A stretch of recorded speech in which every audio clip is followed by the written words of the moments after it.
Hey, what's up, everyone? Hope you're having a good day. Today, we're going back to Bloons like we always do, and we're going to do some more TikTok dating advice. One that is really just not right, and the other one that I actually completely agree with. And some more interesting things because Elon and Trump are having an interesting falling out, but I see it from a bit of a different perspective with no echo chambering. So, without further ado, we've been playing downstream this week, so let's go ahead and go back to downstream and see what the hell happens. I have a few ideas to get through Impossible and Chimps based on previous gameplay, and we're gonna give those a shot, although I may make one particular tweak.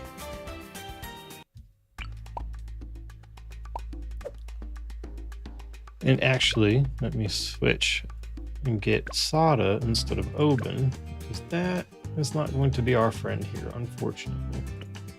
You cannot run from death. Oh, and we get golden balloons on this one. So, we got one life.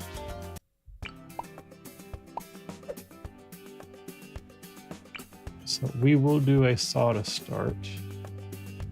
I have unfinished business. Now we may need Glue Gunner, but we'll see.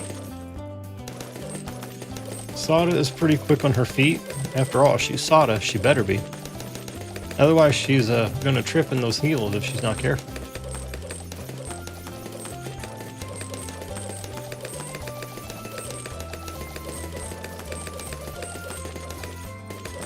So first things first, get rid of you. Yep. Gonna have to be on point. We got those, but that won't cut it for chimps, so.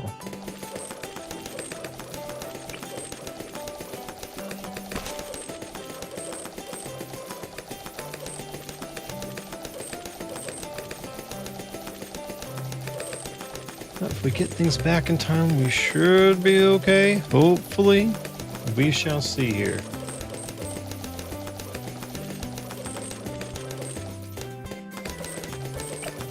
I'm actually gonna go. It's gonna be a tough one. I'm gonna go for an Archmage this time around. Because Archmage is a good tower. He's not too terribly expensive. As long as we play the rest of our cards right, we should be able to get through this. Or maybe we should be playing our bananas right. Yeah, that seems more appropriate. If we play our bananas right, we can get through this.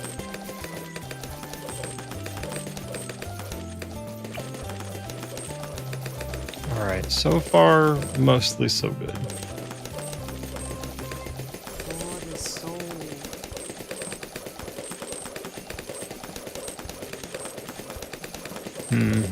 What to do here?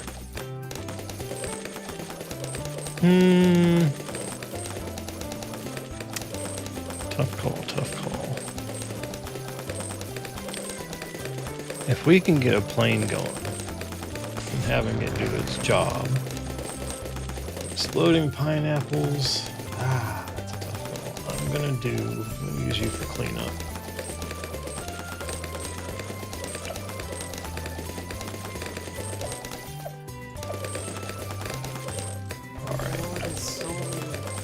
Monkey sense.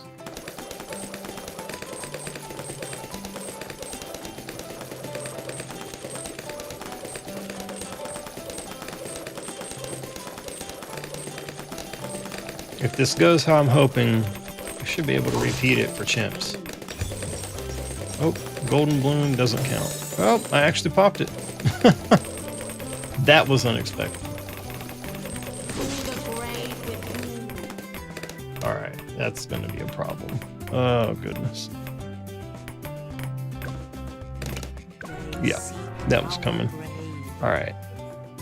So I am going to need a factory here, or... Alright. Boomerang monkey, that will help. I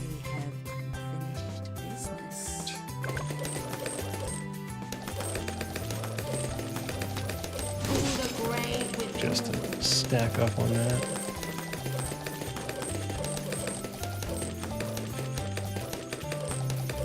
This will help guide the strategy if I use a couple of abilities up front.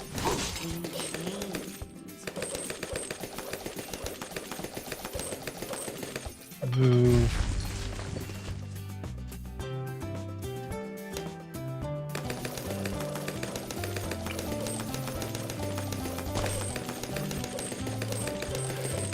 Wall of Fire would be a good option still, when isn't it? But I haven't bought an Archmage in a very long time, so we're gonna see if we can make it happen. And then we can throw a boomerang up here. That ought to give us a fair amount of leeway.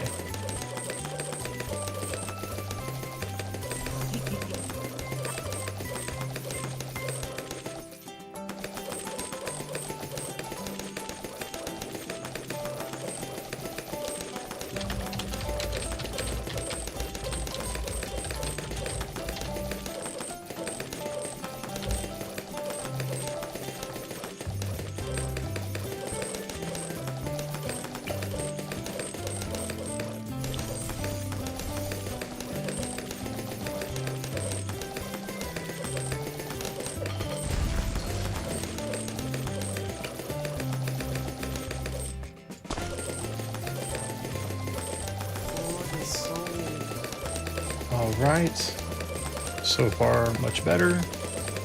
Saved a little bit of dough to get that boomer.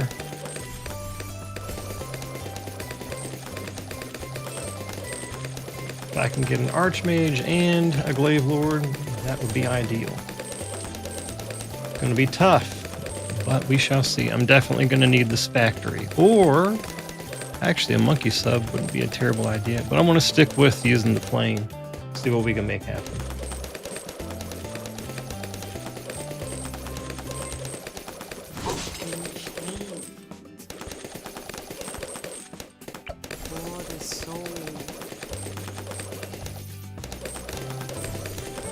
Grab that. Don't want to be too late on the Spectre, but I think we can make do with the plane. I really do.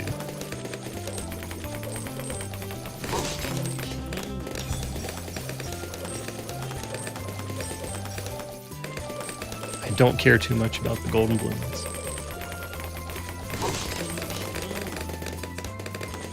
They're only good for getting extra cash, but even then it's like, it's not really that worth it. Alright. Arcane Mastery. Now we got all the range.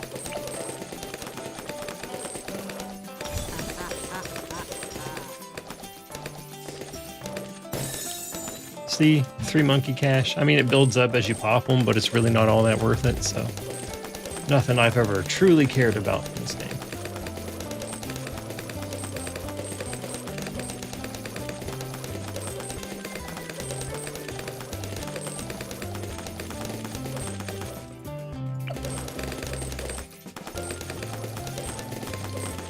All right.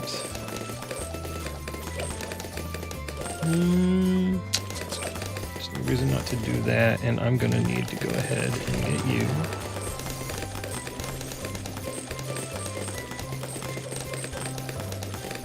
Before round 40, hopefully. Maybe. We'll see. We're gonna have a hell of a time here with the lead balloons. Hopefully not too bad. See, that's why he's so boss. Crushes everything in sight. Boomerang's always been a great tower. But unfortunately, a lot of people don't seem to use him that much. Which is a shame. Alright. Never miss. Woo! Good timing.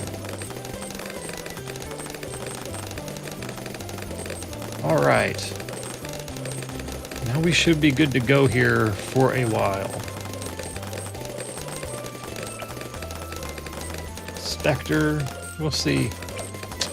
12 grand for Arcane Spike, so we should be able to do some stuff here, and it probably would still not be a terrible idea to put down a Spectre. But right now, this is working. And I can definitely put an elk here and cover both bases.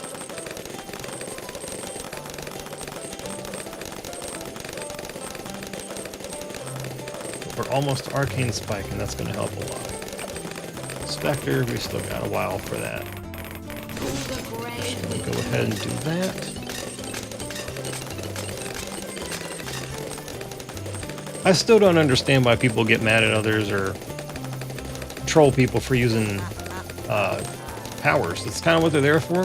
They're there to be used. It doesn't necessarily mean you have bad strategy if you have to use them. I think it's kind of silly. It's a moot point. I mean, the heroes come with them, so shouldn't you use them?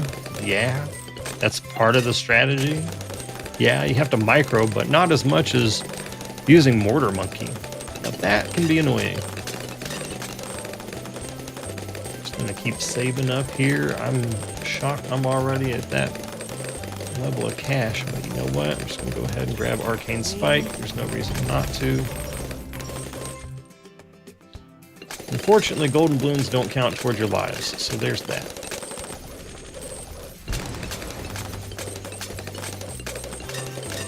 Wonderful.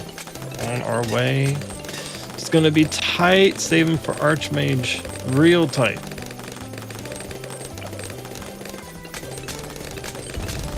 I mean, technically we could get Spectre before we get either of those, but it's a tough call.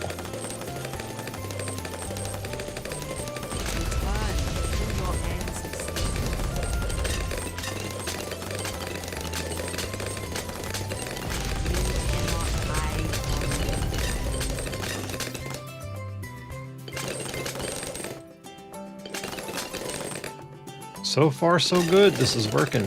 That means it'll probably most likely work for chimps as long as my timing's on. You should be good.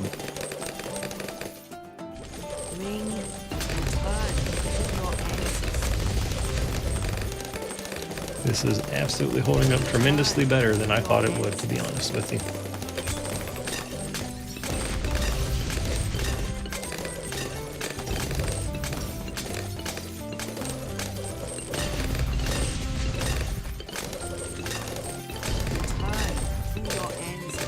Right. Ha, this is such a tough call. Keep saving. I only need 10 more. 10,000 more, just about. Or just grab the Spectre now, so I don't regret it later.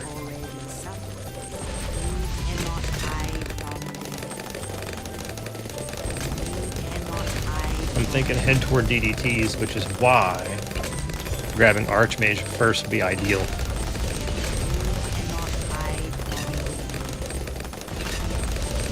And we're right there. As long as we get through round 63, there's no real problems.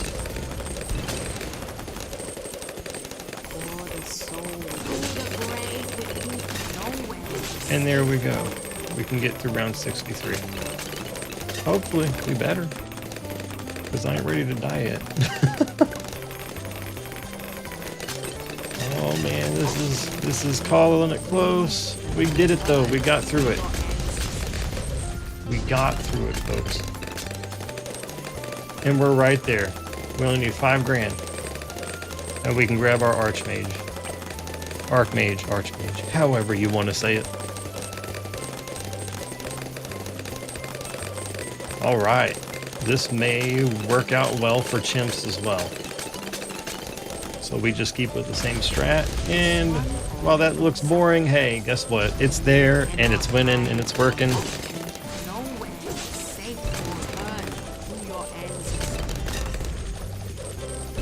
We're so close. Almost there. Just a little more. Just a little more. That's what she said. All right. Boom. Got it. That was surprisingly simpler than I thought it would be. All right. Now we can focus on these two. And using some elk to power them up.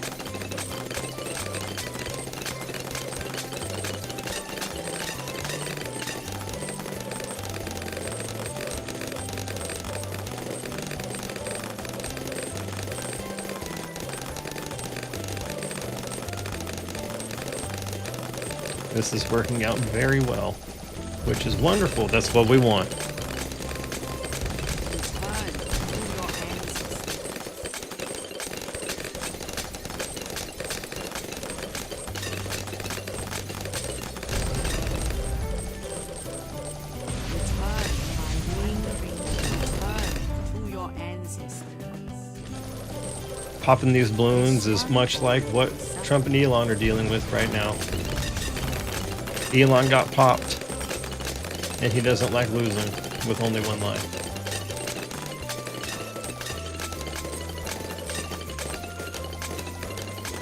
In my opinion, it's good that Elon is finally being exposed, and people are starting to see through who he actually is. It's all part of the plan. 17. If you know what that means, then you're ahead of the curve.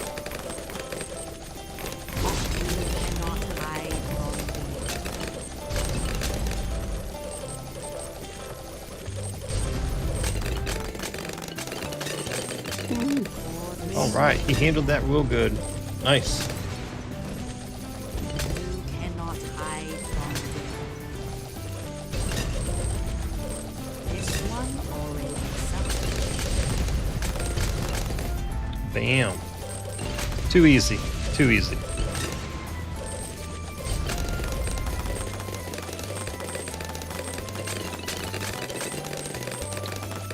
Looks like I forgot to put him. Oh, he's on the center of path. Well, you know what? That's fine. It's working, so why fix it? Otherwise, I would just put him back on figure infinite. But with never miss targeting, it kind of doesn't matter.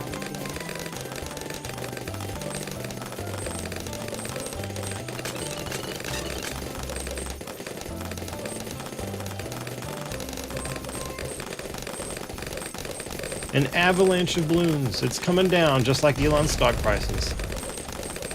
It's raining. It's popping. And all the presses are stopping.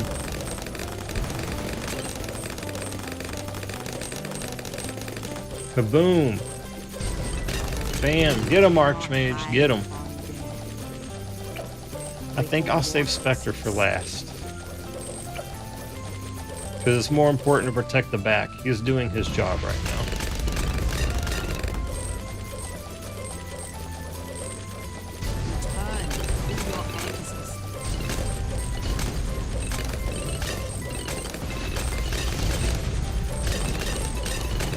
Get him! Get him! Alright, there we go.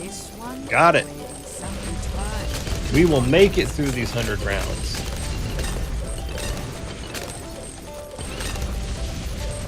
Go ahead and drop one of those. Alright, slow the gameplay down. Snag Glaive Lord. Alright, we're smooth sailing now. This will defend against pretty much anything at this point. And we'll be able to wrap up at the end with Spectre probably in the next 10 to 12 rounds. I mean, we only need 20 grand more, so.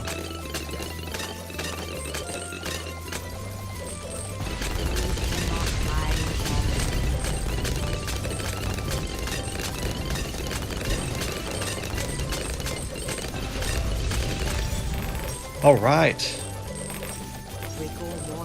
I find it interesting that Glaive Lord and all this couldn't pop that lead golden balloon. It's so weird. No worries. We got this.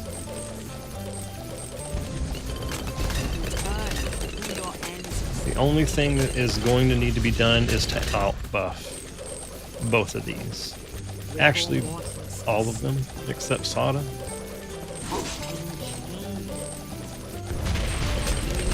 Mow them down.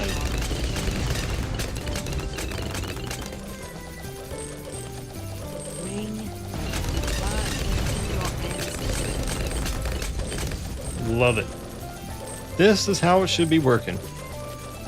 Everything that worked last time and what didn't work. We fixed that.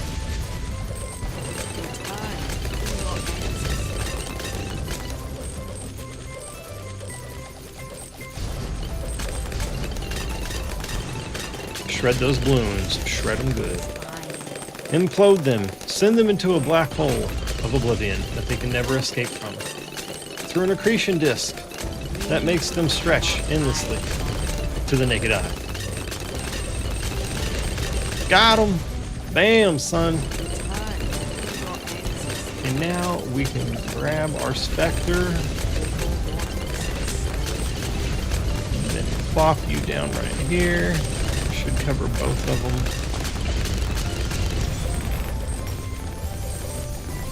Perfect.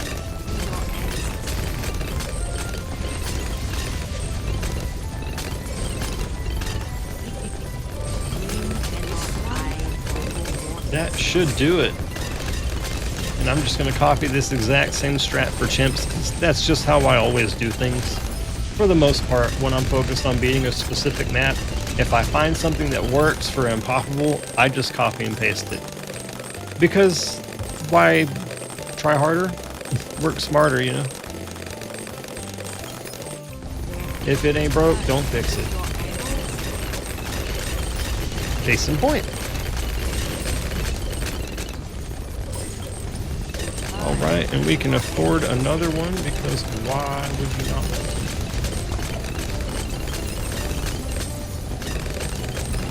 There's never enough pop and power.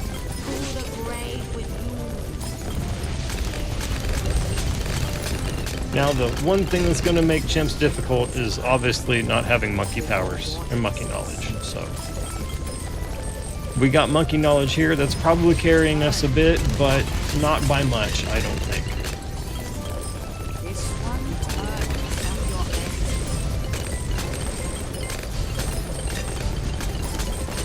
And seeing what we're left with right now is good because it shows me that there's still enough to afford a factory if necessary. So,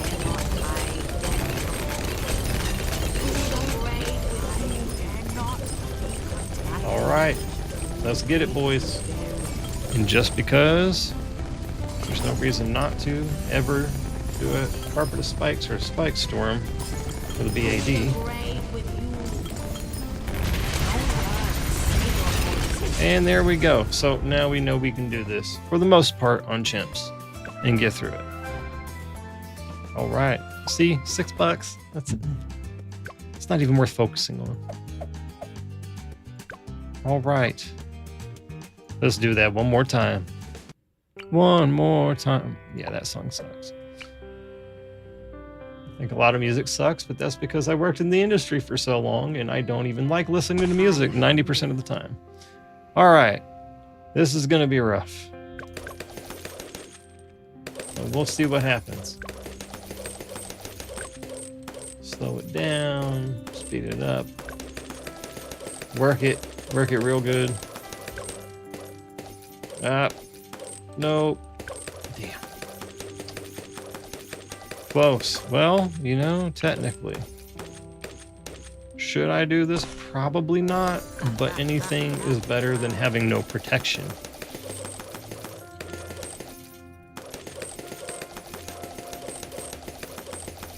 And it won't dig in too deep, but it'll give us a little bit of extra breathing room.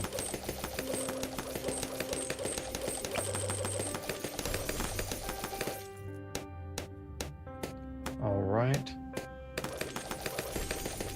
He's cheap, and he's there to be plentiful anyway, so you may as well use him to your advantage. It doesn't cut in too much to things, doesn't make things too close, usually. And if you see you need it, then just do it. Because Sada, while great, doesn't get everything when it comes to chimps.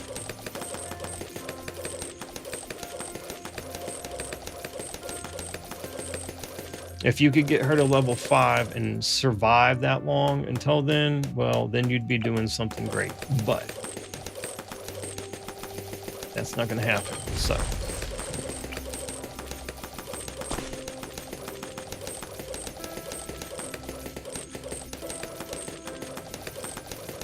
ideally, though, I could have put him up here and just had them tag team up top.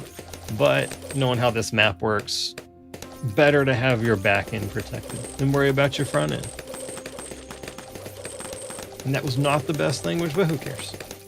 See, There's my point. Seek our grave. Restart.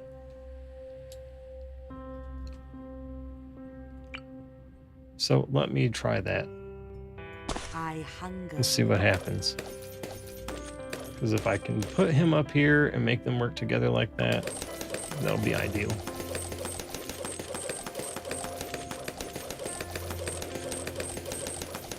Or I just need to focus on buying crossbow. Yeah. I think that's going to be the minor change we're going to have to make for chimps.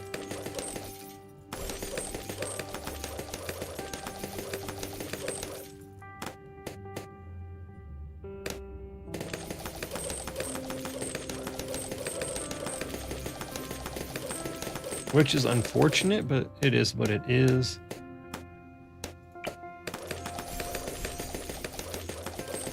So things may just happen a tad bit later, but we should still be able to handle it.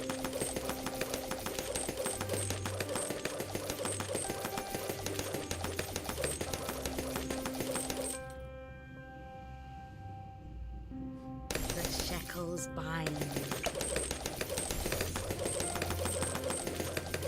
Now we got our razor sharp darts to tear through that latex. That was a good one. Almost. We need that crossbow for sure, based on what we experienced already.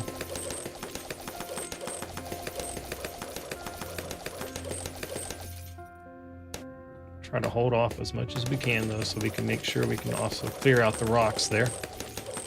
All right, let's go ahead and grab it.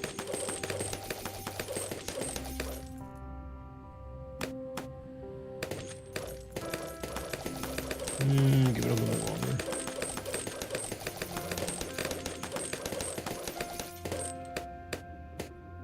The shackles bind.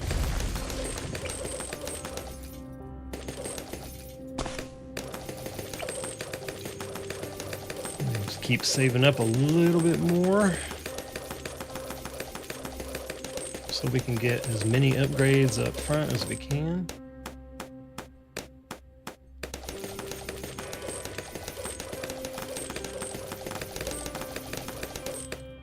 Hey, what's up? How's it going, Milo? I appreciate the follow. Thank you. How's your day going? All right, we can grab those. Perfect. Now we're in a good spot. Oh, I've been playing Bloons since it first came out pretty much. So that was like, what, 2017, 2018, somewhere in there.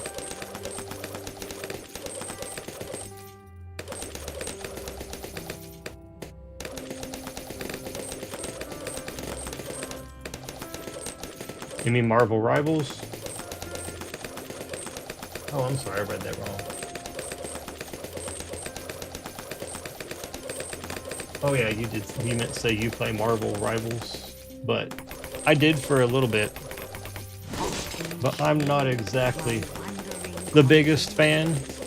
I'm still burnt because Overwatch 2 failed so hard and screwed up the whole game. All right, gotta remove you. Oh boy, can I do this enough time? Oh, damn it. That was close. It's not that Marvel Rivals is a bad game. I think I just got tired of playing the hero shooters for the most part. But I have been playing Mass Effect like my life is ending, so. I hunger.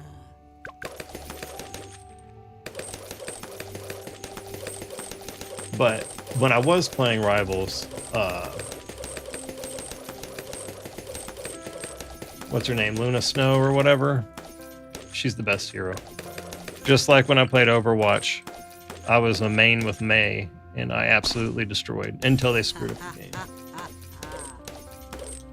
I do not have Instagram. I can't stand Instagram.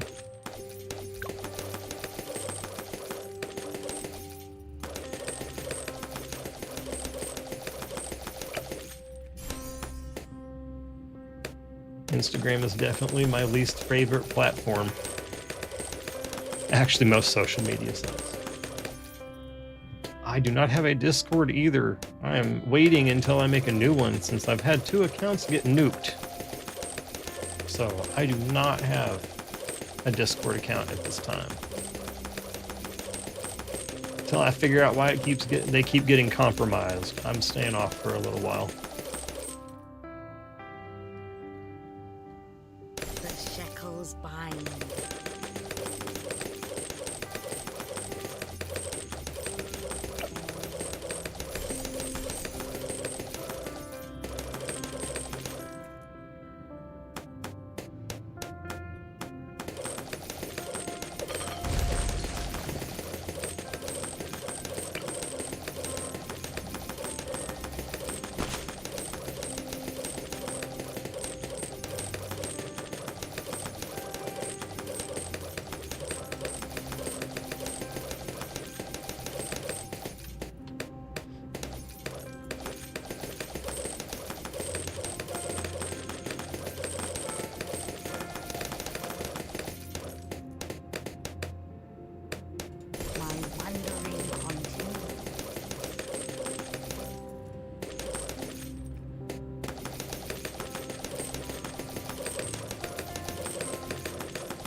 All right.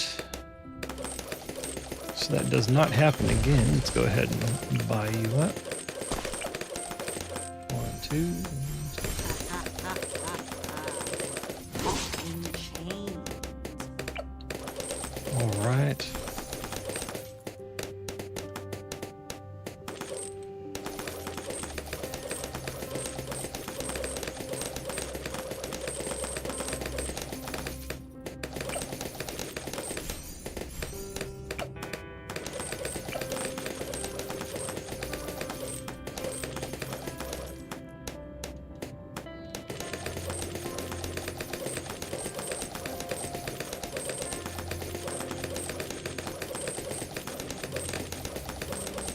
Go. We are getting there now. All right. Arcane Blast. To the grave with you, my wandering Protect ourselves better this time. Taking care of the Moab. That's not going to be fun. in chains. That was excellent placement and timing right there.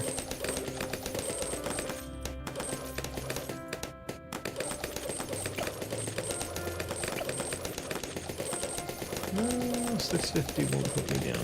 So we'll go ahead and grab that. Ideally, Arcane Mastery, grab that too, and I should be able to wrap up with a Sharpshooter, no problem.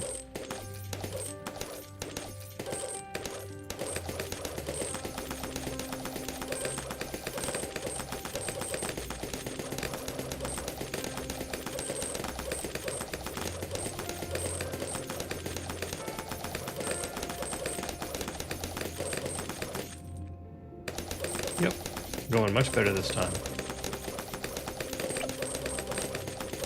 We'll still hold off just a little bit. You're not going to get Arcane Spike just yet, that's for sure.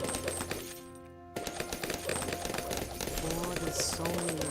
So we have to get a Sharpshooter. Or we could get more Glaives, but that's not going to help take down the Moab. So. In chains.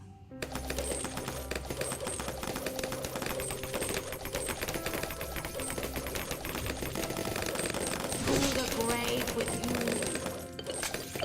Alright, let's go ahead and grab the Sharpshooter.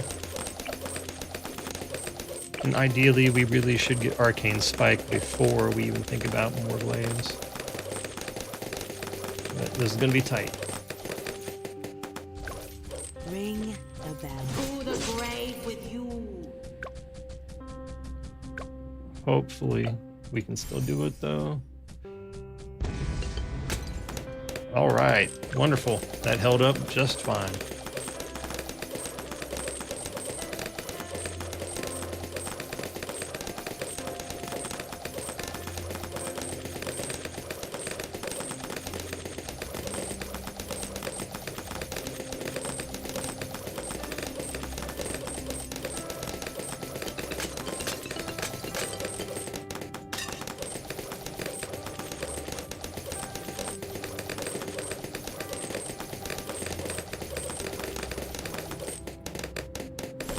Almost there.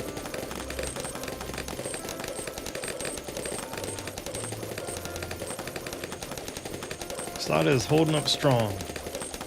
She usually does, though. That's why she's one of the best heroes.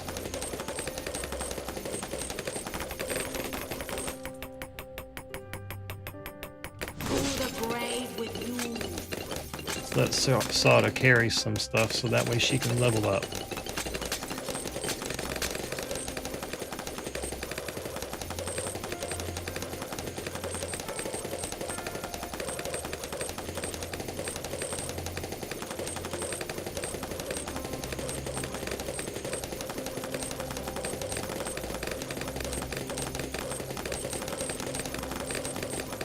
Get him, Sada. Get him.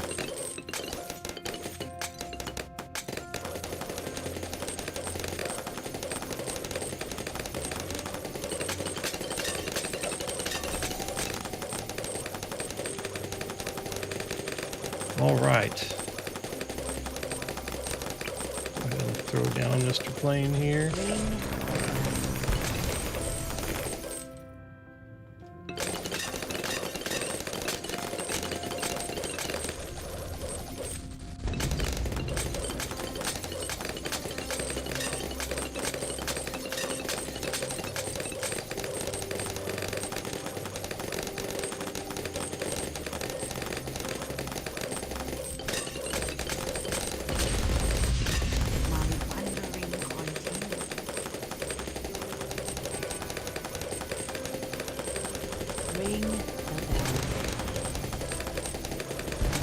All right, making it through with a slight modification.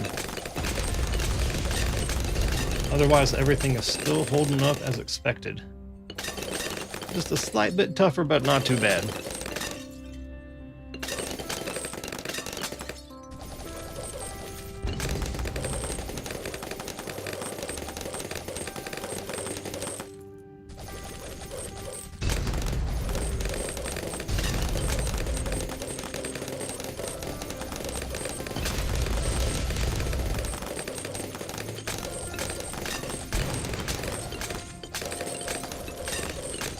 Alright, so far so good. Really more like so far so great, you know? But that's one of the things about Bloons that helps you become better with problem solving. Trying things and having them fail, and then watching them absolutely destroy. Because you learn from your mistakes. This one already suffered. So, in essence, Bloons really teaches you a lot about life and perseverance, believe it or not.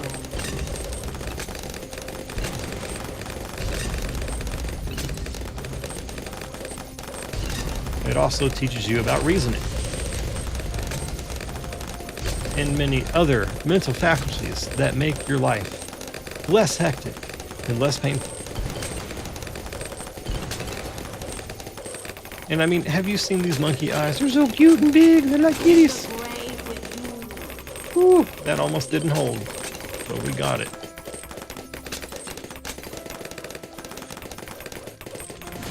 Gonna go ahead and do it.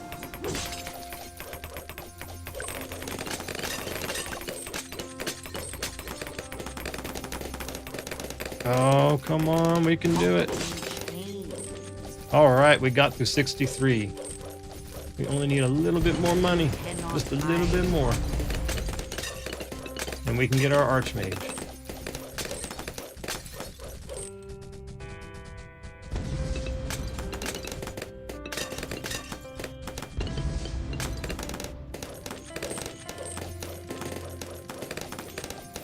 It looks like I may have had a connection hiccup. If so, I do apologize for that. My bad. That is a first. That has not happened before.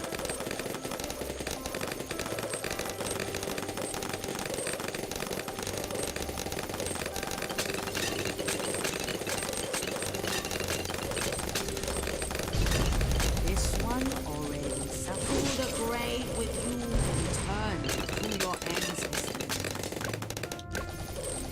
Come on, just a little bit more money. And we will have our Archmage. Return to your ancestors.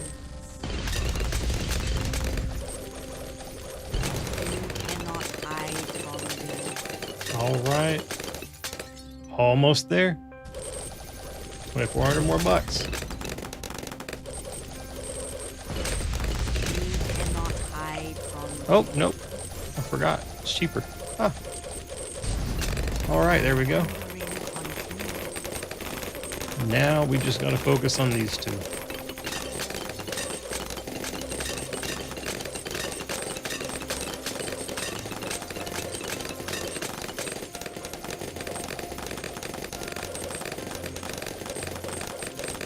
The great thing about never miss targeting is that it never misses. Ha! Terrible, cheesy, I know. It's just, there's so much Velveeta just oozing down. You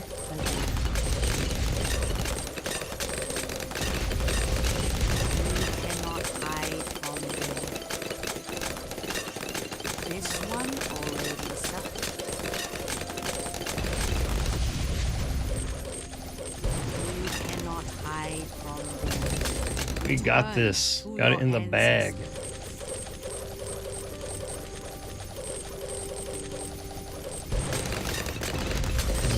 Sada should be level 12, 13 somewhere. Yeah, boom. See, I know my balloons.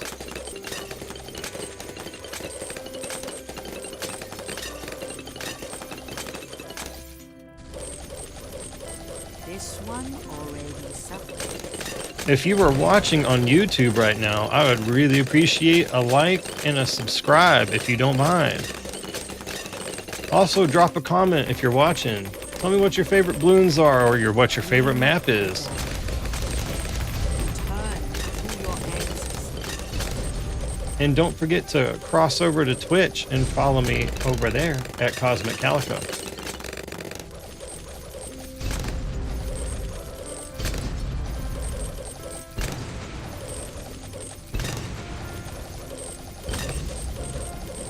And if you're the Twitter X type, well, you can follow me at Cosmic Calico X on there.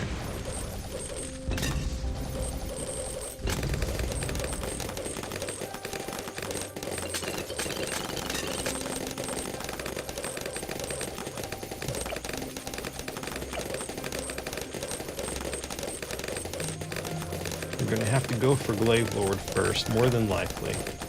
We don't have to, it's just more ideal. Spectre is great, but we really need the DDT protection back there first.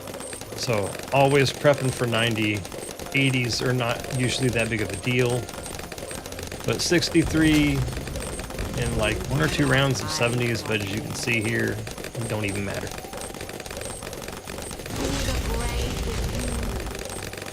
I'd let her get some more pops in there so she can level up fast.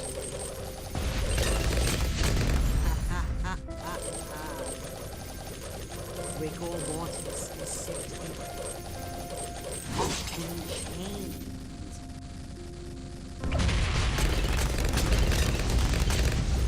Easy peasy. This one already suffered.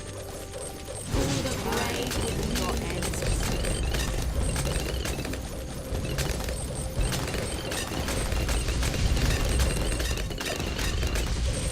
And there we go.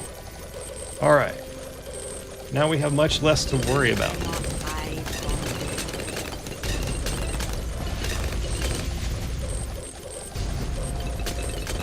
And on really hectic maps like these, it's nice when one of the softer tracks comes on because it allows you to focus more.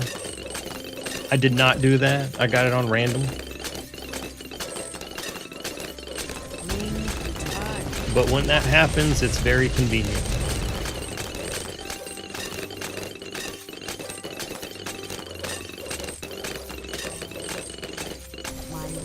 We should definitely be able to get Spectre before 90, hopefully.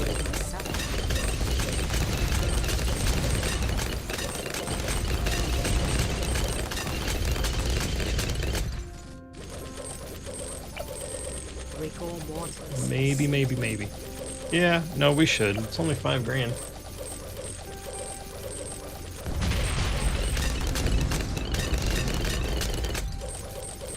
Yep, easy peasy. Banana squeezy. Or banana greasy? Bananas are slippery, but you know, they can also kind of be greasy too. Tacky, banana tacky, wacky tobacco. Wacky banana tobacco. Brought to you by Monsanto. That was a good one. Alright, Spectre.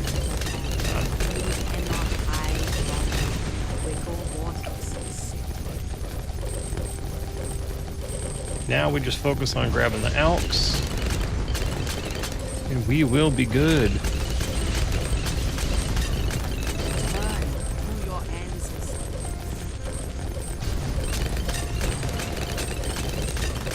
Although I doubt that we actually need them. I just do it because I have the money, and it never hurts. It only benefits you to use an elk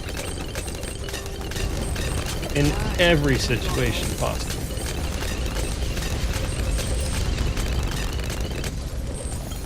And ideally, if I really wanted to tack it on back here, well, I just throw you down and then I can power him up even more, but I don't think that's going to be necessary.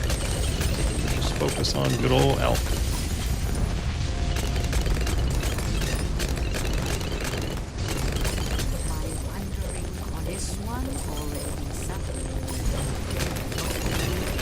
Bam, easy peasy.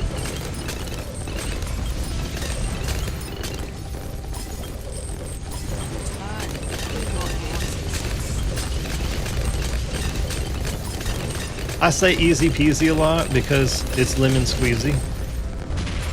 And when you set things up in Bloons just right, it does get lemon squeezy.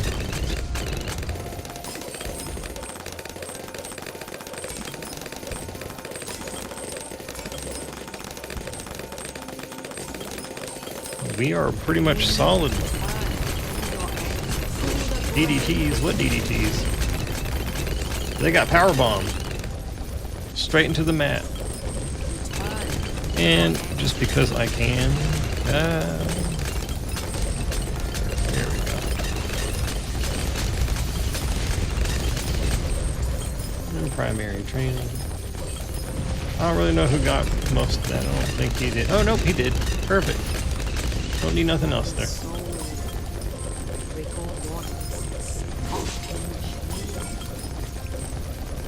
You can do it. And it has been done. And we have black bordered the map. As long as I don't get too cocky back here, but should be good. See, it's actually a good thing that I decided to soup him up just a little bit more.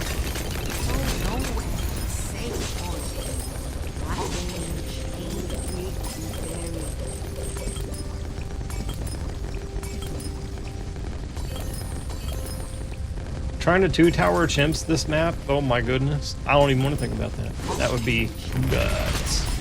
But we got it. No problem. And there we go. Downstream, black bordered.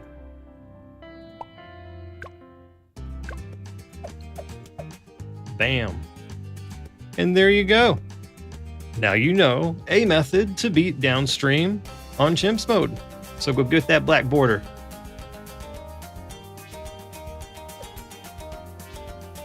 And eventually, we will fire up Legends. But I'm going to need more of you to follow me, because we can make that more fun. You can help me lose on Legends by telling me what towers to pick and what to place down. So that way, I give you some humor. But Rogue Legends is definitely interesting. Coming soon, I'm interested to see what they do for the next one. But I've played this a couple times, and you actually do kind of get lost in the game with that, which, you know, Ninja Kiwi did a great job with Bloons Legends. So, race, what do we got for race this time? Ooh, man, that'd be a tough one. That would definitely be a tough one. Especially, let's see here, you got Brickle. Oh, I don't like Brickle. I don't think too many people do. Subs, boats. Okay, you got 2 Spactries and you got 2 Super Monkeys, so Depending on how you think about that, that might not be too terrible. Maybe I'll give that a shot at some point. But for now, you have a strategy to get that black border on downstream. Just place it down, focus on it in the way that I did, or loosely close to it, and you can succeed in popping the Bloon menace and sucking it into the accretion disk of a black hole and making them implode on themselves and making a mess of plastic across the multiverse. That is it for Bloons.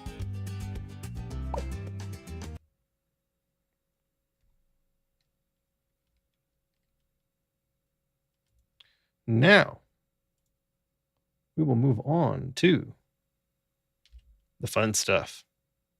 The things I like to run my mouth about. That kind of stuff.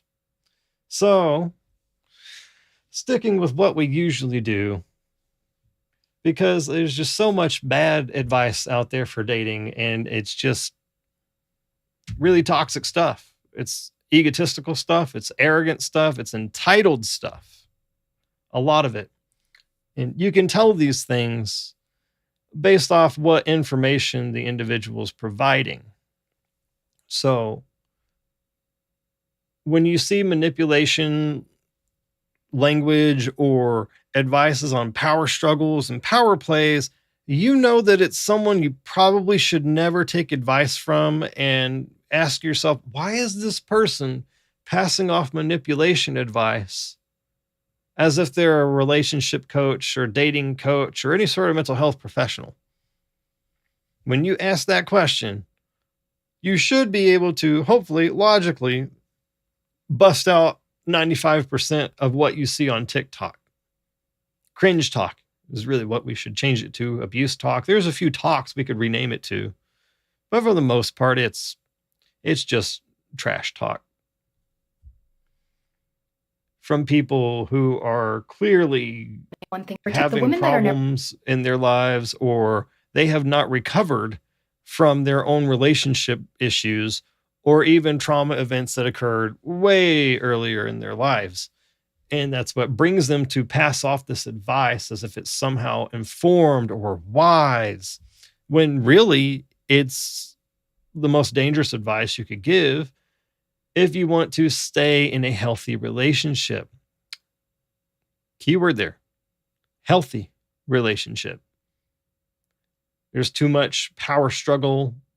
Relationships aren't about power struggles. They're about learning each other's internal worlds. And when you understand your partner's internal world and they understand yours, you have a much more harmonious and cohesive relationship.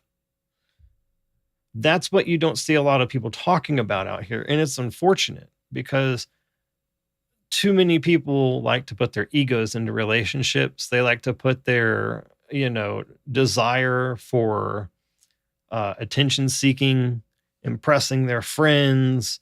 There's just so many different things that you could dive into about why people say a lot of the things that you see out there.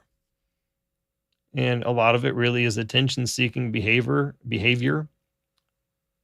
and entitlement. Those two things, they kill any relationship. There's a lot of other things that kill relationships, but at the core, those will definitely do it. My bad, I just totally beat the shit out of the mic there. Sorry, folks. All right. Had to wet the old whistle there. So, I have two today. This one is utterly ridiculous. And the other one, for once, I actually found something that I completely, 100% wholeheartedly agree with. And she's right in everything that she says. And it's stuff that I tell people all the time. Preface, I'm not a relationship coach. I'm just a dude who's been through a lot of stuff. So there are certain things that, young people today coming up with TikTok, they hear this really terrible stuff that I've been sharing over this week. And then they take it and run with it for some strange reason. You know, you'd think you'd talk to someone who really has some serious experience, or you go see a mental health professional, hopefully someone who has training in marriage counseling or relationship counseling. Most of the stuff you see on TikTok is complete and utter narcissistic garbage. It's woke garbage, period. And that's all it will ever be. Oh, you go, girl. You go, queen. You're not a queen. You have no peasants. You are the peasant because you're not the president, technically speaking, if you want to look at it in feudal terms. It's all of those types of people who bring trauma, lots of trauma, who have the highest amount of red flags that you could possibly have. You know what? It's not a flag, but it's red, and I'll wave it. When you see those red flags, unplug. And it's for your mental health that you do unplug from those types of people. Now, that's not to say that you have to completely cut people out of your life. No, you probably just don't need to be in a relationship with that person, but they may also be a great friend somehow in some way, or you do get rid of them. Everything is contextual and subjective, totally based on situational things. It's based on your boundaries, based on a lot of different factors. So this really toxic advice out there, which is, just instantly stop talking to everyone. That's why no one knows how to communicate today. And it's funny in a terrible way, because if you don't know how to talk to people, how do you grow?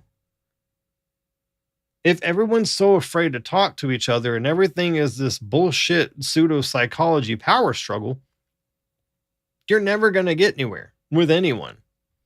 And people will be able to see through you eventually. And if they can't, well, I feel sorry for that sucker. But when they do, it'll be on you. So don't play games with people. Keep dating simple. The old terminology, keep it simple, stupid, the KISS method, applies very well to relationships. Find out the things that you share in common. Learn each other's boundaries. Ask good questions. Have good, deep conversations with people. Get to actually know the person. It's not about how fast you can sleep with someone like the players will tell you. And that goes on both sides of the fence. When you treat people like people, guess what? It either works or it doesn't, or you've made a friend. This bullshit red pill ideology, friend zone, this incel thinking, this manosphere stupidity. There is no friend zone. There are relationships, whether those are romantic relationships or platonic relationships or familial relationships. There is only relationships. The things you see and hear out there from the red pill sphere and everything else, they're just repression, regression, and stupidity. It's also hurt. A lot of the stuff in that world comes from hurt, and then absolutely terrible boundary issues from men who don't even really have boundaries, and some of them are overly religious, and that gets me into another topic for another time. But without further ado, let's watch this first video and I'll break it down. And this one is just a tad bit loud, so we're going to drop the audio a little bit. That should be good. never taken for granted all have one thing in common, and it is that they slightly scare the shit out of the men they date. Not because they're loud, aggressive, or rude, but because they don't play. The problem is that when a man disrespects you, most women think that holding him accountable means reacting emotionally, crying, yelling, demanding answers, because we've all heard, never allow someone to get comfortable with disrespecting you, and many interpret that as show him how much he has hurt you. But here's what no one tells you. Being emotional doesn't scare him. He actually prefers that. Why? When you're quick to anger, you're telling him 3 things. Number 1 is I'm important. You're stroking his ego because he thinks, wow, she's so emotional over me. 2 is that you're predictable. He knows exactly how to trigger a reaction. 3, you're easy. Okay. Gonna stop that right there. On one hand, she's correct. But now you see, now she's flipping the script, turning it into manipulation. We want you to be vulnerable with us. That's one of the top 3 most important things you can do in dating and a relationship is to be vulnerable. Ask any therapist, ask any psychologist. They will all tell you vulnerability is pretty much up at the top. Vulnerability leads to compatibility. And that's not just some rhyme. That's a psychological relationship fact. But this idea that because you're emotional, we're suddenly thinking, oh, now we know how to push your buttons. Only a manipulator thinks that way. Only a narcissist, a socio, or just a general asshole thinks that way. And that goes for the women too. Y'all can be assholes. But that right there is the moment you should just start tuning out of this person. Because she's incorrectly suggesting that we want to manipulate you. No, most of us just want to understand you. It's really that simple. If you don't understand each other, do you have common ground? No, you certainly do not. Easy to manipulate because you let your emotions run the show. But the women that are never taken for granted, they're difficult to manipulate because they're emotionally disciplined. They don't argue for respect. They command it through how they move. And let me explain. High value is not... Okay, there's your red flag right there. From men or women, when you hear anyone use the term high value, put the key in the ignition. Don't even wait for the car to warm up. Put that bitch in reverse and bust the fuck on out of there. Because that is you setting yourself up for someone who wants to fail with you. Everyone has value in their own way. There is no higher value than one person or another. That's a transactional term for destroying a relationship. You know what's high value? Having values. Having interests, having boundaries, having emotional control. I won't deny that she's correct about that in a certain light. Knowing the talents and skills that you bring to a relationship, those things, 5 simple things, are high value. It's got nothing to do with what you make. That's a preference. It has nothing to do with what kind of car you have or don't have. That's a preference. There's 2 people in a relationship or in dating. One or both can drive. It's not going to inconvenience anyone's lives. A lot of women out there think that way, unfortunately. He can press the gas pedal, or maybe he can't because he's visually impaired like me. Or maybe he can't drive for any other number of neurological reasons. The female has the ability to drive. Nothing should ever be completely one-sided. There's a give and take, and that's the truth. Communicated through what you say. I have so many options. You do that again and I'm done. If high value is something that you declare, that right there is so unbelievably horrible. If you do that again, I'm out of there. Really? So where's the communication aspect? That right there is so subjective. There's no context whatsoever. And women use that, modern women use that shit as a scapegoat to just run away instead of knowing how to have a real relationship. which means you discuss things. You don't really put the fear in unless it is something that is absolutely up there on your boundary list that you have to say that. That could be, something super manipulative or emotionally or physically abusive. Those would be the top 3 things that you might jump into that to. But over any little disagreement or a misunderstanding or an uncommunicated boundary, because that's usually what it is, to just threaten that and tuck tail and run means you are not ready for a relationship, because we circle right back around to communication or lack thereof. Then you would see commercials for Lamborghini, Cartier, and Chanel, but you don't, because high value is sub-communicated. It's in your behavior, your standards, your terms and conditions, and most importantly, through your willingness to walk away. And the moment your commitment to your standards and your future is stronger than your emotional attachments and your desire to be liked, that's when people are going to stop playing with you. Okay.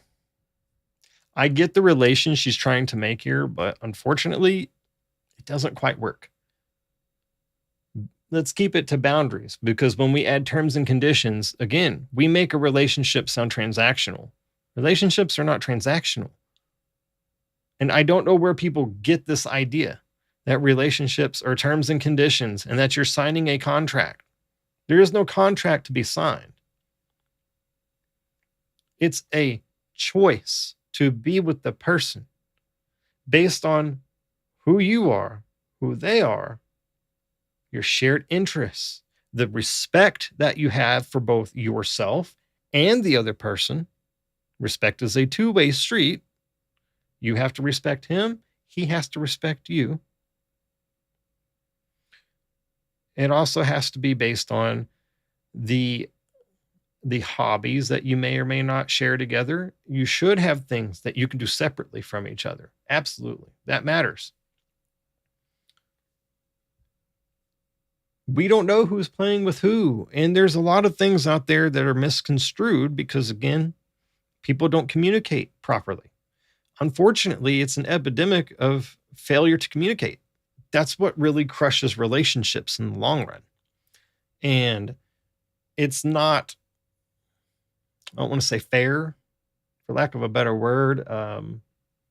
It's not appropriate to make assumptions because something has or has not been said, has or has not been done in a way that you think it needs to be.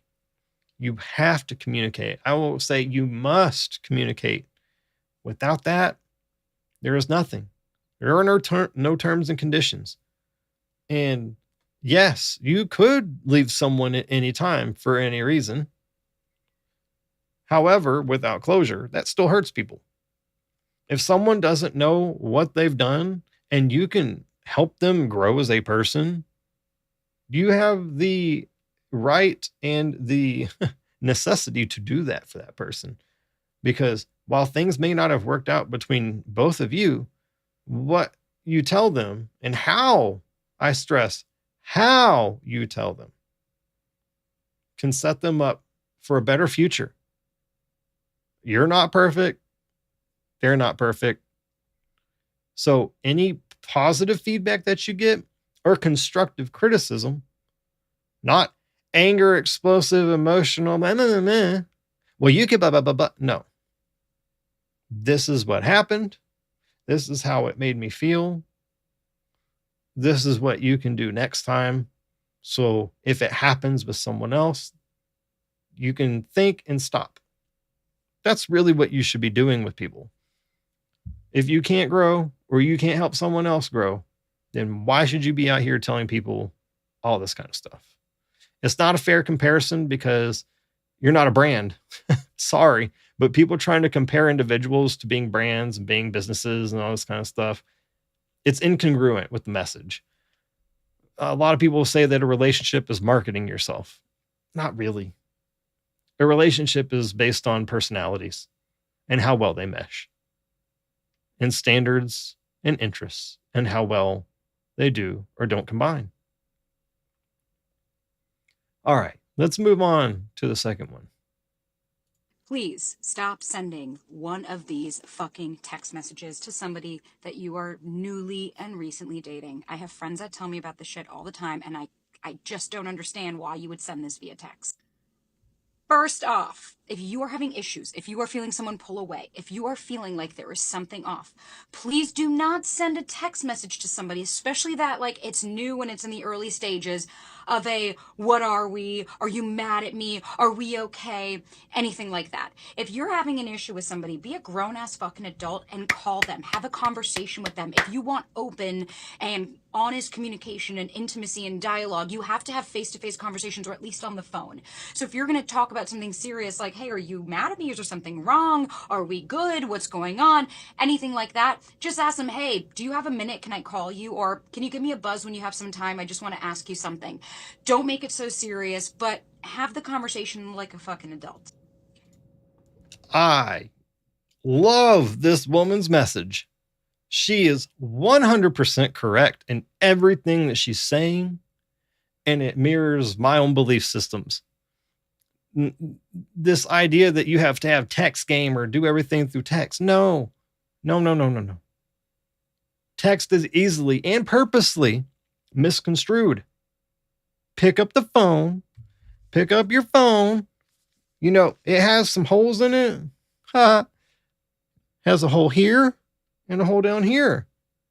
Hey, is there something I wanted to ask you? You know, I'm noticing this behavior change. What does that mean? Like, are we okay? Is there something bothering you that you'd like to talk about? Wow, that's what the phone's for. It's what it was for in, you know, the past 50 years before cell phones existed.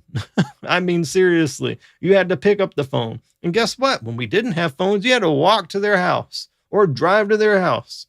And then before that, you had to send snail mail. Come on now. But let's let this wonderful person continue what she's saying. Secondly, if you are every single day texting this person first, every single day, good morning, how are you? What's going on? Constantly doing the check-ins. Where are you? What are you up to? What's going on? When am I going to see you? You gotta read between the lines here. You gotta also let someone chase you a little bit. I'm not talking about a game. Nobody is saying that. But for me personally, in the first 3 to 4 weeks, like I very rarely will text a guy first just because like I'm giving a little bit of breathing space in there. I'm giving a little bit of mystery. Like I'm also super fucking busy.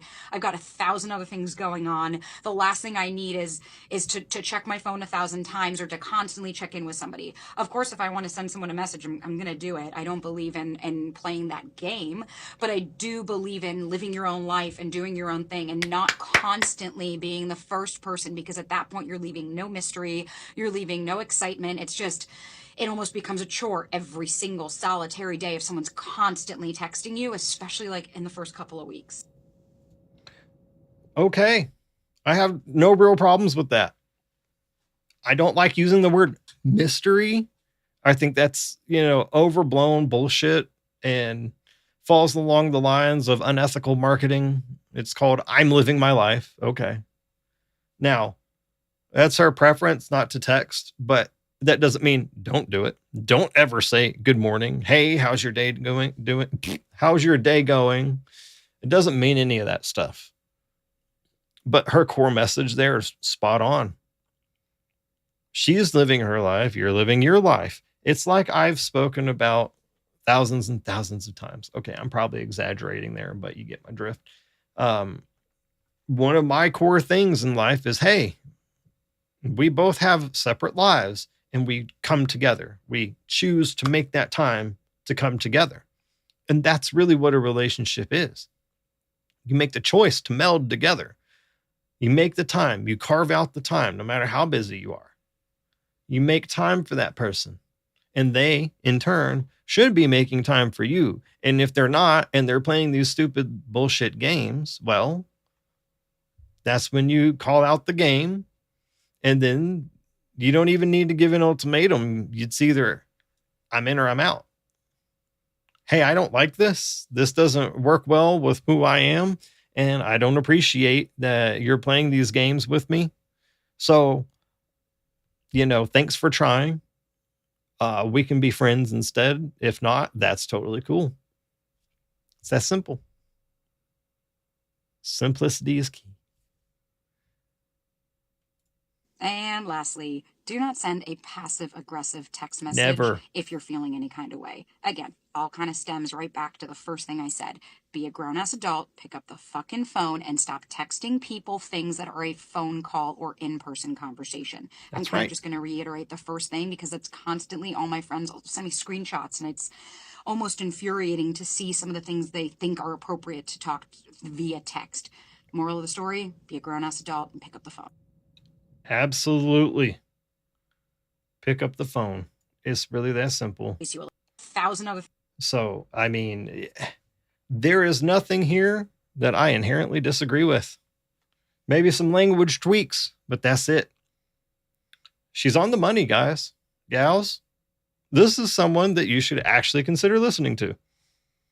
And it's wonderful to see that there are other people out there who have similar values and actually have something good to say out here. Because in this toxic forest of relationship and dating advice, it's a breath of fresh air.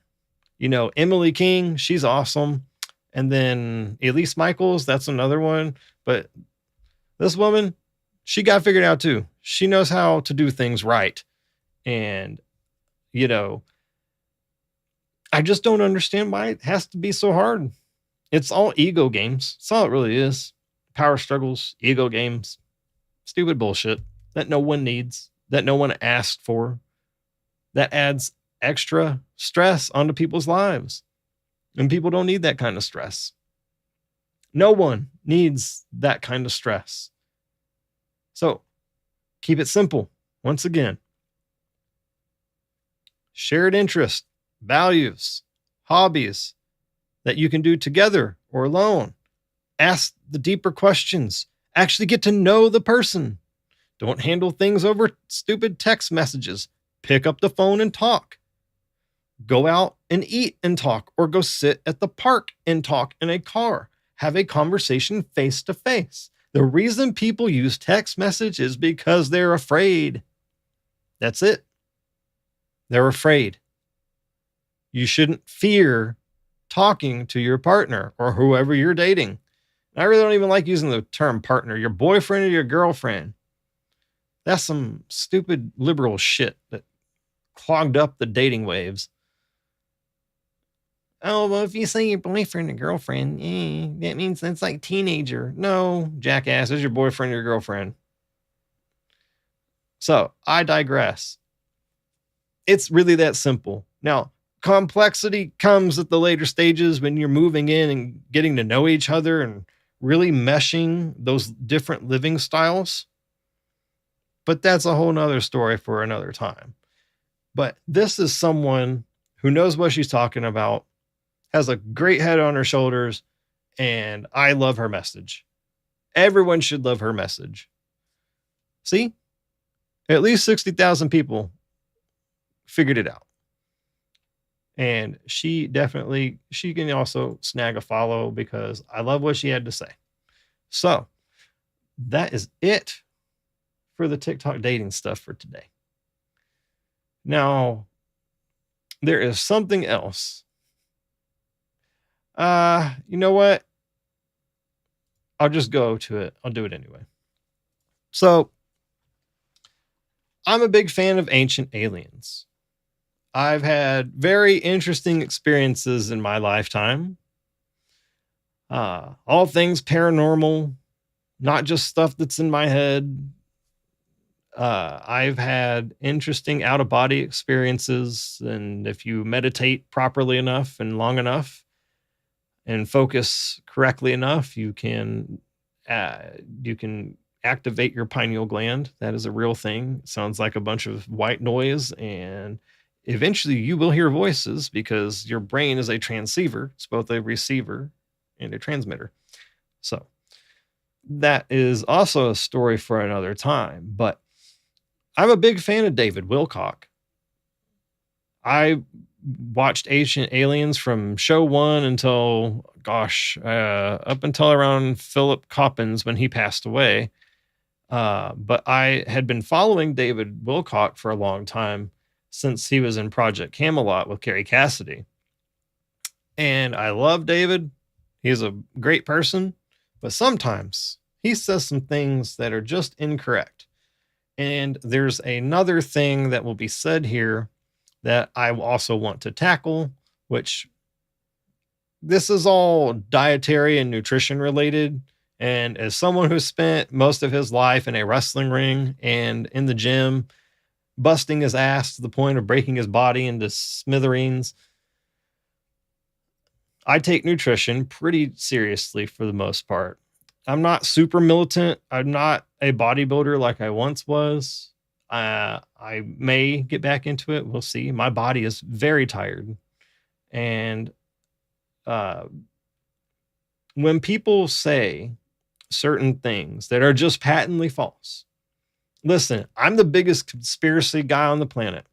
I've done a whole lot of digging and a whole lot of research on certain things, from anything to everything, really, since I got out of school. When I was in high school and I started having all my really serious paranormal experiences and very traumatic events that occurred, nothing made sense. At a certain point, just nothing made sense. I could sleep through class and still make A's.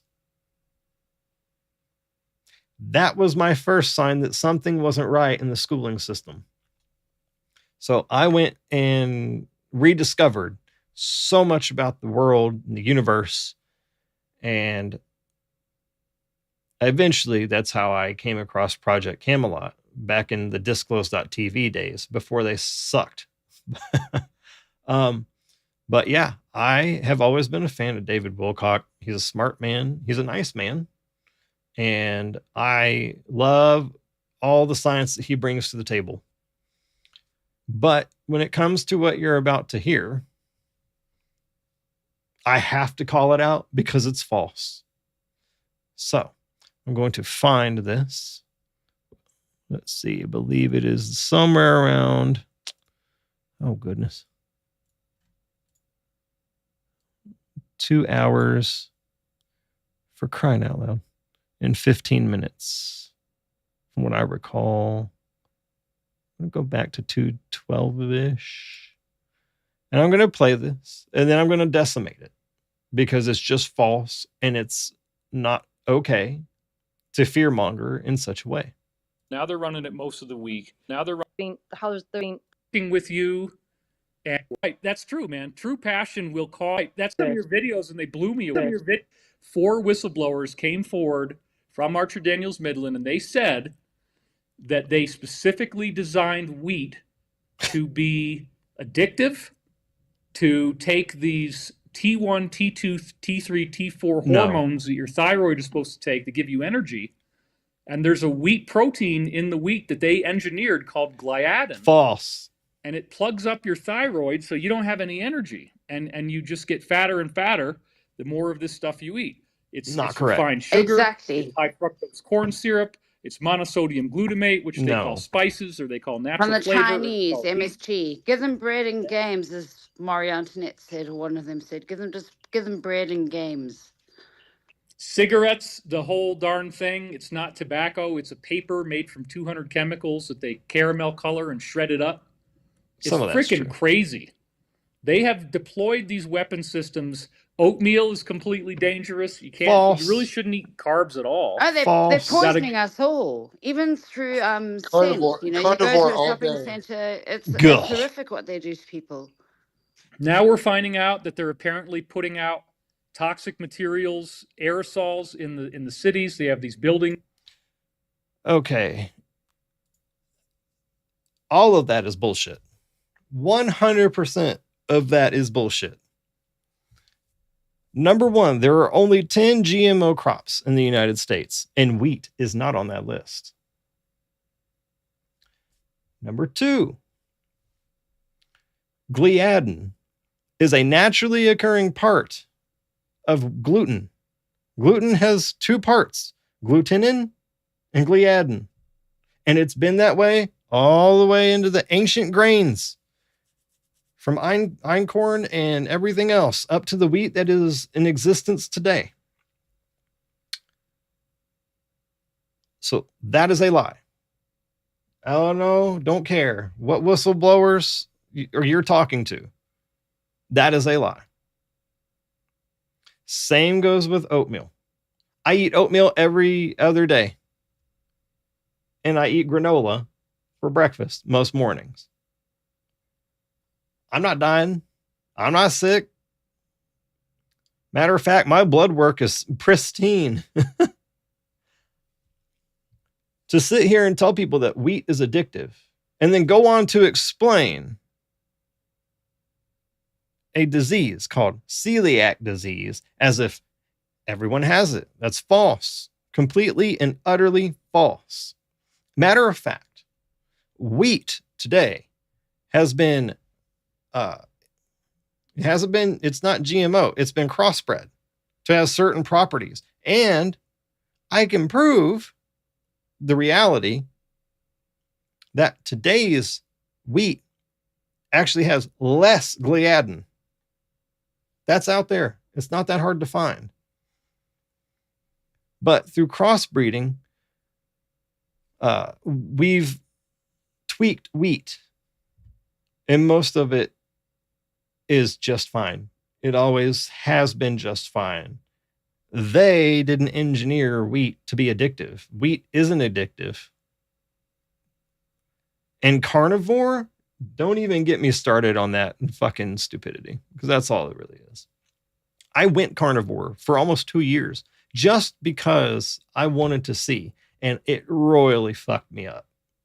Ruined my intestines, caused me all sorts of complications, and I'm still recovering and trying to repair.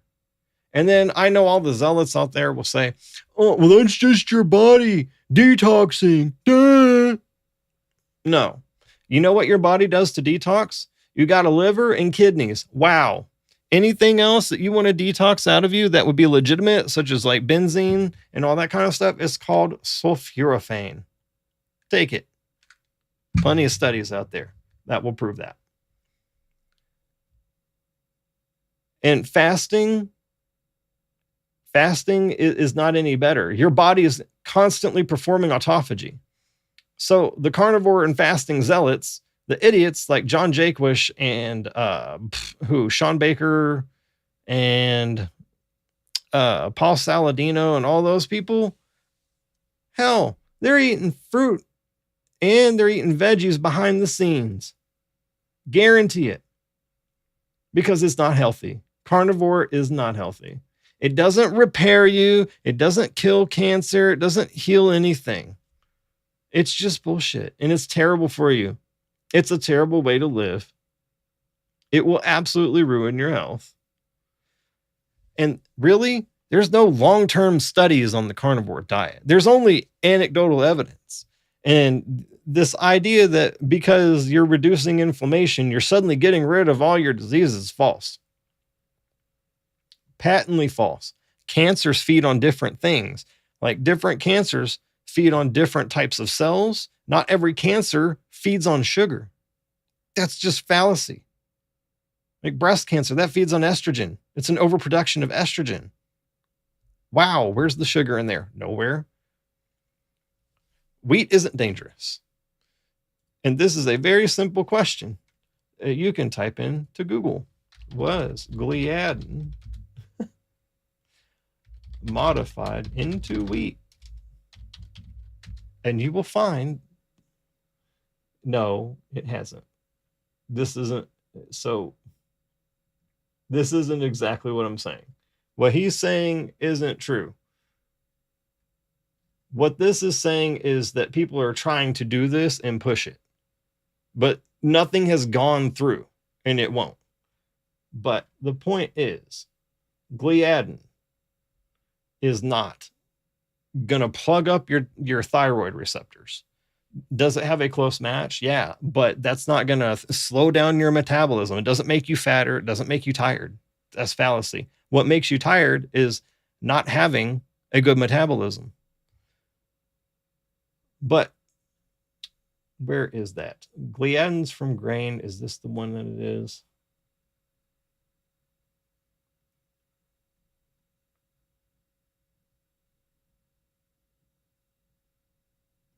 There's a specific study that I had found a while back.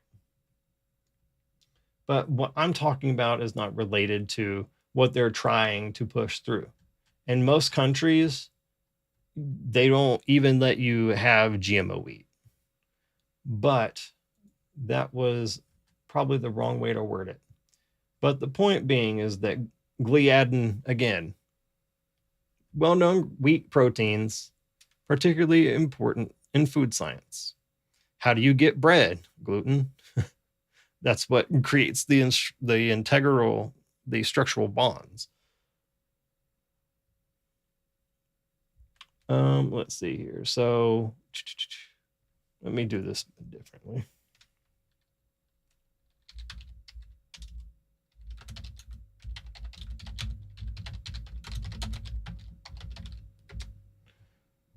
So there you go. Those are the two main proteins, just like I was saying, gliadin and glutenin.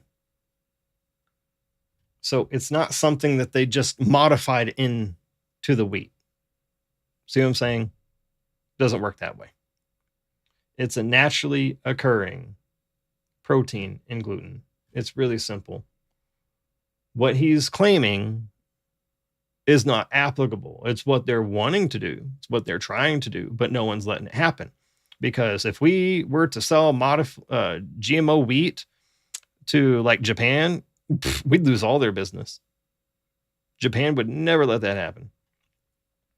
So I will have to go and find that. But my point stands that he's incorrect about what he's saying. It's fear-mongering. And I have a problem with that. Gluten is not something that was just injected into wheat. Now, I'll rephrase that.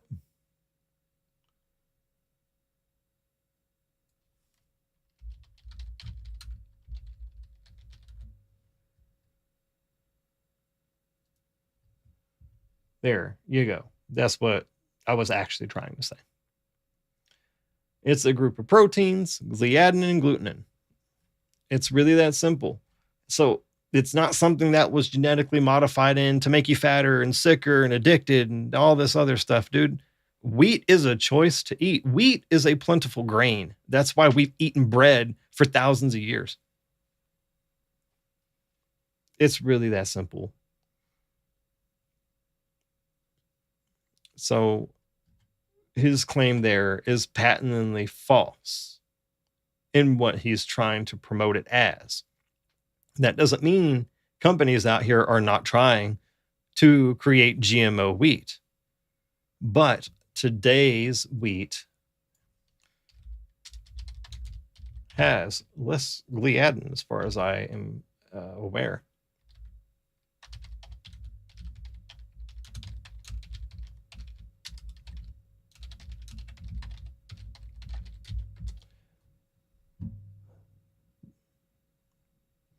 That is not true.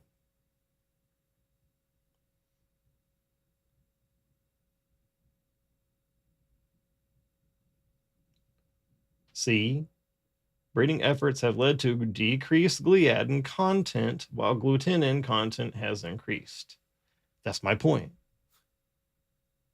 So you can't say it doesn't contain less gliadin when you're saying breeding efforts have led to decreased gliadin. I mean, for crying out loud. See, there we go. That is what I was looking for, this particular study.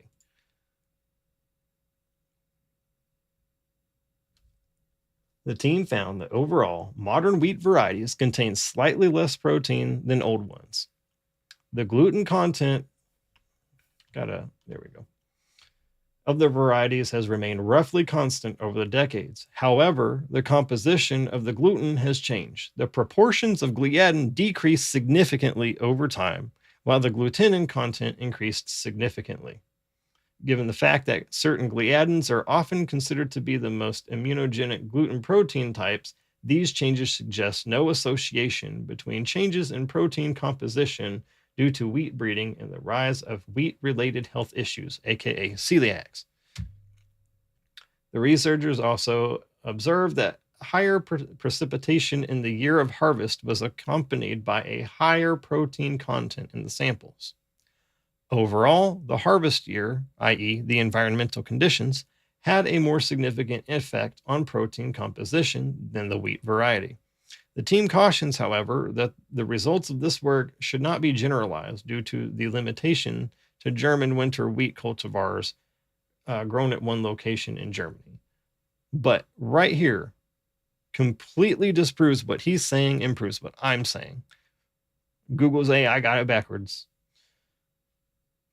But the claim that gliadin blocks your thyroid receptors is only really true if you have celiac. So, if you don't have celiac disease, you don't have to worry about any of this stuff. If you don't have gluten sensitivity, you don't have to worry about any of this stuff, because there isn't just celiacs. There is just being sensitive to gluten. And if you don't have either of those, none of that stuff applies. While gliadin is chemically structurally similar to thyroid hormone, I can guarantee you, if you're eating wheat and you're eating carbs, your thyroid's probably working just fine. You would know if it wasn't. If you had Hashimoto's, you'd know it. If you had any other thyroid disease, you'd know it. So you can't just sit here and tell people that they're fat because they're eating wheat. That's wrong. That's a lie. And I've seen enough pictures of David Wilcock that I'm not going to go there. But one of the things about spiritual people, and I'm a spiritual person and this shit bugs me, is when they try to tell people how to live their life, when they try to tell people how to eat right, when they themselves are not even really healthy. They're healthy in a general sense, sure. They're living, they're breathing, they're having cellular function. That counts as living. That counts as being healthy. But all of this stuff really started back in the days of Dolores Cannon. Telling people, oh, don't eat sugar, it's bad for you. No, because you need sugar. You need glycogen to exist. I mean, if you go hypo, you got to take dextrose to bump your sugar up, or corn syrup. So there you go. He said, oh, high fructose corn syrup. HFCS is not that dangerous. It's used to spike your blood glucose when you're hypoglycemic. Because if you don't have dextrose, that's the next best thing you can grab. The issue at that point comes into A1C and every other layer of the glucose production and diabetes stack that there is. You got glucagon or a glucagon and so many other processes. You have redundancies in your body, gluconeogenesis that occurs when you overconsume protein to a certain point. Your body will turn that protein into glycogen. That's what gluconeogenesis is. Turning one thing into another, because all the amino acids are there to be able to synthesize the glucose that you would need to survive on, which is one of the carnivore arguments, but it fails under scrutiny. And there is another portion in here that I just have to mention where the woman speaking, who is an Epstein survivor, she talks about, oh, they put cyanide in the vitamins. No. Cyanocobalamin just converts into methylcobalamin. Now, you can take either one. It doesn't really matter. I mean, if you're going to just take the direct path, then yeah, take methylcobalamin. But the amount of cyanide that is in cyanocobalamin is so absolutely minuscule, it's not even considered poison. The dosage makes the poison. If you eat apples, you're eating cyanide. You can't have sugar. You can't have carbs, but you got to eat fruit, guys. I've heard David Wilcock say that so many times. You can't have it both ways. You can't tell people not to eat carbs and then go eat fruit. That's a carb. Wow. Now, if you want to talk about processed carbs, like Twinkies and shit, okay, I can slightly get behind that. But everything really does come down to what you put in your body and how you take care of your body metabolically. Are you in the gym? Are you at least going for daily walks for 20 to 30 minutes? Something that gets your heart rate up. And, you know, you have neat non-exercise or non-exercise activity thermogenesis. Yeah. All those things apply. So, as I've proven, what he just said there is not true. Eat wheat, eat oats, eat oatmeal. It's fine. If you are gluten sensitive, buy gluten free. If you are not gluten sensitive, don't waste the extra money, but do your best to eat organic. Because glyphosate sucks and Monsanto sucks. And at least you have protections from certain things. And you may have to spend a little bit more money, but usually not too much more to get something truly organic. Everything else, go buy from your butcher. Stop making this shit hard to people. Don't fall for everything you hear from someone just because they've been on television, just because they may be an expert in certain things. Don't buy into that. Eat good food. Exercise. Take care of yourself. Everything else is just set there to scare you. Yeah, they poison the skies. They poison the soil. We know all of these things. That's not a lie. That's a fact. Chemtrails are real. They're not contrails. That's the psyop. There's a difference between a chemtrail and a contrail. A contrail fades, a chemtrail stays. It's really that simple. Barium and aluminum. That's usually what's in there. Or Dubai was a sodium derivative, I believe. I can't really recall at this time. But I take serious note of these sorts of things. When people are wrong, they need to be called out for being wrong. They need to be called out for fear mongering. Because that's what it is. Cyanocobalamin is a precipitated vitamin. It's that simple. That's one I can also prove.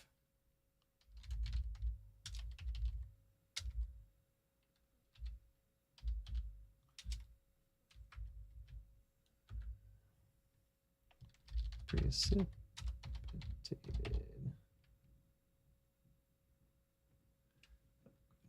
There we go. Can't spell today. There you go. Cyanocobalamin can be precipitated from aqueous alcohol solutions using either during purification processes. And it can be precipitated in cell culture to recover the nutrient. It's not going to kill you, people. Cyanocobalamin has been used for a long time. A really long time. Now, the process to make it is an interesting one. Let's do this.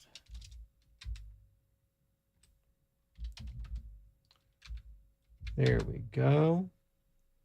You introduce a cyanide group into the hydroxycobalamin, which is produced by certain bacteria and archaea, precipitated through alcohol, cell cultures, and bacteria. Is it so scary now that you know how it actually works? It's microbial production or distillation, technically. That's how it works. And all they're doing is basically fermenting it to make it. I mean, seriously. And then it gets purified and extracted, much like making whey protein powder. So you're left with the pure whey. You remove all the fats, you remove all the other stuff in there, and voila, you've got 100% pure whey protein. You do it this way, you've got 100% pure B12. And if you really are that neurotic and really don't know anything about how these things are made, then by God, just buy the methylcobalamin. Either way, it converts to the same damn thing. And no, it's not going to poison you. And hydroxycobalamin, like, yeah, it's made. You can take it, but it doesn't work as well as taking methylcobalamin. So there you go. Nutrition myths busted. It's a lot simpler and less demonic or less evil than is being portrayed by people who don't actually know what they're talking about.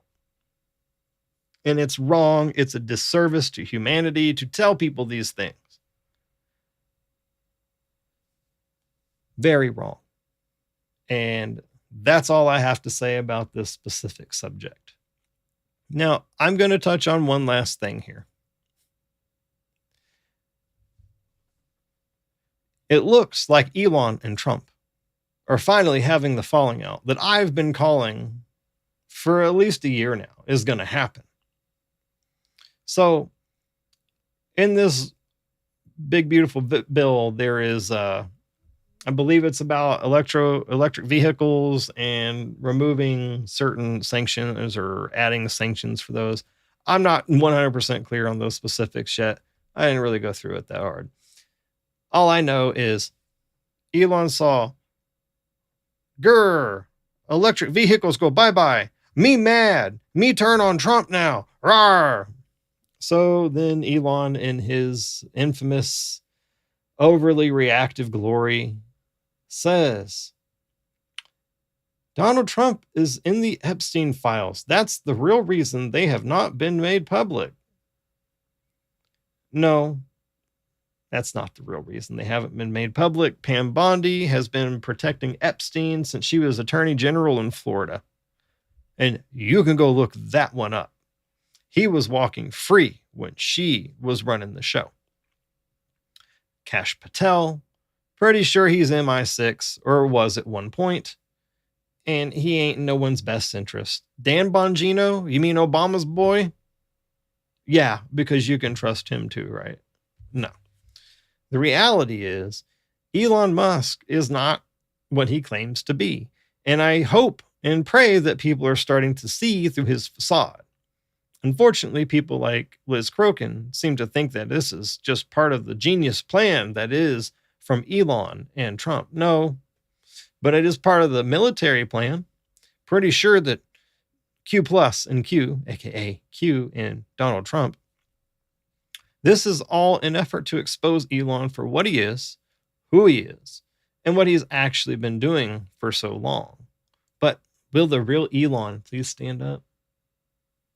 I'm not going to get into the clones thing, but let's just say there's enough evidence out there that Elon is not Elon. So, Q post number 428 very specifically states missile tech and guidance cap is SpaceX tech. Am I right? Why is Elon Musk provided big worldwide subsidies? No subsidies equals no money. Clown contribution in exchange for access code. Well, clowns equal clowns in America, CIA. Why is that relevant? Amazon Echo, Google Home, clown contributions, Apple Face ID tech, Facebook Face ID tech, catching on, bombs away. Very cut and dry. So who's really scared here? Because Elon's stock's tanking. SpaceX is tanking after what he just said. And why do you think the EV stuff was in the bill in the first place? Well, direct you right here to QPost 428. Those big worldwide subsidies are going bye-bye. That means his money is going to go bye-bye. That's what happens when you portray something to the world that you are not. And I'm not the biggest fan of Lin Wood, but I do remember him on many occasions calling out Elon for exactly what he is. Elon is not your friend. Elon is no one's friend. Elon is a puppet. Elon has sold you out. He sold your data out. He has given access. I mean, just think about the AT&T hack that recently occurred. Now, there's a lot of belief that AT&T is also CIA, so they already had all your information anyway. But the reality is, Elon's been giving you away for a long time. Access codes to SpaceX to spy on you, basically, through satellites, which we know that they do that anyway, because Edward Snowden released all that. But the access codes to get access to SpaceX devices, and then Trump now cutting the cord on those worldwide subsidies. Meanwhile, the hurricanes and things that have gone on in North Carolina and other places, they have all aligned with lithium mines. What else runs on lithium? EVs? Wow. Who knew? So think twice before you think that Elon is this big badass guy and down to earth, pot smoking, game playing super dude, because he's not. Even his own kids hate him. And that's a fact. All Elon Musk does is pander. Pander, pander, pander. That's it. That's all he's ever done. And Elon is guilty of many crimes. Guaranteed. You just have not found out about those yet. And this single stupid tweet just completely nuked who he is. And it exposed him even further for being the whiny man-child that he is. And for everyone out there in the conspiracy world who thinks that this is some master plan, you're right. It's a master plan to expose Elon. It's not a master plan to expose the Epstein files, though. That's coming, but this won't be what does it. Who knows? Perhaps Elon himself is in those files. Who else could be? A whole lot of people in the entertainment and political world. A whole lot. But Elon always puts his foot in his mouth and digs his own grave. He's done it multiple times with multiple people. And this is not going to end well for Elon. And that is all I have to say about that. If you have been watching today on YouTube, Twitch, or Kick, I greatly appreciate it. Please make sure you hit that follow button. And if you find it in your heart to subscribe, I would love that. But in the meantime, you can also follow me here on X at Cosmic Calico X. And you can follow me over on the YouTubes